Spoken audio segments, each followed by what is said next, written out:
सर्वात मोठी बातमी काँग्रेस नेते मिलिंद देवरा पक्षातून बाहेर पडणार असल्याची चर्चा आहे. काँग्रेस सदस्यत्वाचा राजीनामा देण्याचीही शक्यता आहे. काँग्रेसला रामराम करत मिलिंद देवरा हे शिवसेना शिंदे गटात प्रवेश करतील, असा दावा केला जात आहे. अरविंद सावंत हे गेल्या 2 निवडणुकांमध्ये या मतदारसंघातून निवडून आले आहेत. शिवसेनेतील फुटीनंतर सावंत हे ठाकरे गटाबरोबर एकनिष्ठ राहिल्याने उद्धव ठाकरे ही जागा सोडण्याची शक्यता नाही. यामुळेच मिलिंद देवरा यांनी शिवसेनेच्या शिंदे गटात जाण्याचे निश्चित केल्याचे समजते. मिलिंद देवरा यांनी बाहेर पडण्याचा निर्णय घेतला तर काँग्रेससाठी हा मोठा धक्का असेल, असे म्हटले जात असून शिंदे गटातील प्रवेशामुळे पर्यायाने महायुतीची ताकद वाढेल, अशी चर्चा आहे. येत्या 2-3 दिवसांत मिलिंद देवरा यांचा शिंदे गटात प्रवेश होण्याची शक्यता वर्तविली जाते. गरवारे क्लब आणि मुंबई काँग्रेस कार्यालयात शुक्रवारी काँग्रेस पदाधिकाऱ्यांच्या बैठका होत्या. या दोन्ही बैठकांकडे देवरा यांनी पाठ फिरवल्याचे दिसून आले. बैठकीला उपस्थित राहण्याबाबत अनेक नेत्यांनी त्यांच्याशी संपर्क साधला, विनंतीही केली होती. मात्र त्यांच्याकडून प्रतिसाद मिळाला नाही. देवरा यांनी पक्षीय सीमोल्लंघन करावे, यासाठी एका वजनदार उद्योगपतीने त्यांची मनधरणी केल्याची माहिती आहे.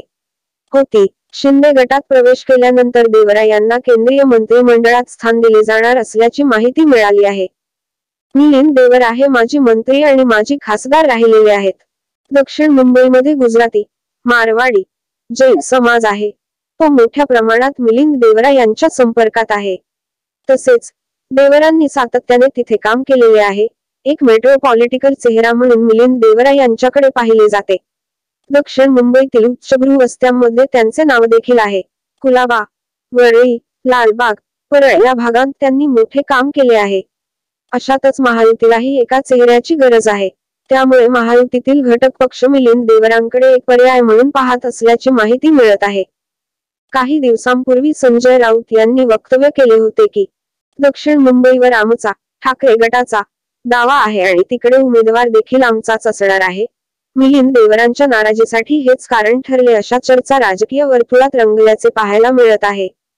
अशातच देवरा सध्या एकनाथ शिंदे आणि भाजपच्या संपर्कात असल्याची माहिती मिळत आहे. येत्या काही दिवसांत लवकरच ते आपला निर्णय घेतील आणि ते आपला पक्षप्रवेश देखील जाहीर करतील, असेही बोलले जात आहे. शिवसेनेच्या शिंदे गटाचा नवी दिल्लीत कोणीही चेहरा नाही. मिलिंद देवरा यांचे दिल्ली वर्तुळातील संबंध लक्षात घेता शिंदे गटाने त्यांना पक्षात प्रवेश देऊन त्यांच्याकडे महत्वाची जबाबदारी सोपवली जाऊ शकते. तर दक्षिण मुंबईत भाजपाकडून विधानसभा अध्यक्ष राहुल नार्वेकर किंवा पालकमंत्री मंगलप्रभात लोढा यांच्या नावांची चर्चा सुरू आहे.